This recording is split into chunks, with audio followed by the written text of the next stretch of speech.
Welcome to our channel Fit2 and you're watching Friday First Cut series. I am Nidhi Manchanda, Certified Financial Planner and Head of Training Research and Development at Fit2.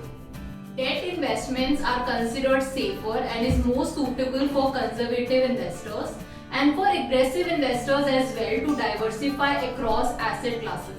Under debt, many investments come like fixed deposits, debt mutual funds, public provident fund, NSC, bonds, etc.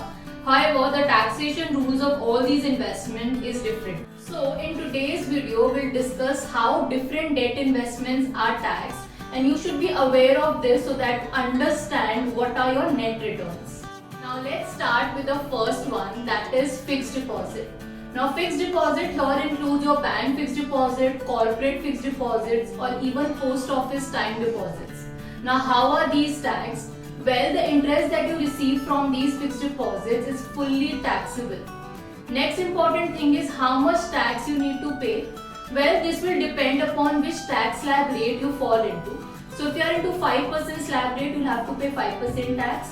Or if you are into 20% or 30%, you will have to pay 20 or 30% taxation respectively. You can also get a tax benefit by investing into fixed deposit for 5 years. And here this particular tax benefit comes under ATC deduction where the limit is 1,50,000. Also please note that senior citizens get an exemption up to 50,000 on interest earned from fixed deposits. The second comes is debt mutual funds. Now there are around 16 different types of debt mutual funds, but the taxation for all these types remains the same. Also, if there is any hybrid mutual fund where you are investing and it is debt oriented, then also these taxation rules will apply. Now let us see what these taxation rules are. First of all, when we talk about mutual funds, how you can earn income. One is in the way of dividends and other is in the way of capital gains. Now if we talk about dividends, dividends are fully taxable and you will have to pay tax as per your slab rates. This will be included in income from other sources. Second comes the capital gain. So what if you are having certain capital gains from debt mutual funds? Then you will have to check whether you have a short-term capital gain or a long-term capital gain. Short-term capital gain will be when you are selling your investment within 36 months, that is 3 years. If you are selling your investment within 3 years, you will have a short-term capital gain. If you are selling your investment after 3 years, you will have a long-term capital gain. Now, when it comes to short-term capital gain, how much tax you need to pay? Well, here you will have to pay a tax as per your slab rates. Again, ranging from 5% to 30%, whichever slab rate you fall into, accordingly you will have to pay tax. On the other hand, if we talk about long-term capital gain, how much tax you need to pay there? Here, your taxation will be 20% with indexation benefit.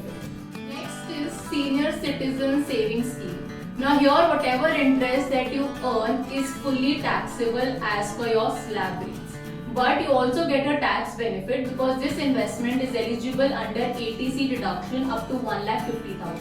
Next is National Savings Certificate. Now this particular investment, when you receive any interest, that is fully taxable, but this is again eligible for ATC deduction and any interest that is reinvested into the same is also eligible for ATC deduction, and as you are already aware, the limit for ATC deduction is 1,50,000. Now let us see how bonds are taxed. Now in order to understand taxation on bonds, we need to understand that there are two different types of bonds. One is your listed bonds and the other one is unlisted bonds, and the taxation for both is slightly different, and that is why this classification. First, let's talk about listed bonds. In case of bonds, we will again check the taxation on two things. One on the interest income, second on the capital gains. Now in case of listed taxable bonds, if we talk about interest income, it is fully taxable and the tax that you need to pay is as per your slab rates, again ranging from 5 to 30% depending upon which slab rate you fall into. Coming to the capital gains, now here also we'll see whether it is short term or long term, and short term and long term is based on your holding period. If it is less than 1 year, it is short term. If it is more than 1 year, it is long term. Short term capital gain will be taxed as per your slab rates, and long-term capital gain will be taxed at the rate of 10% without any indexation benefit.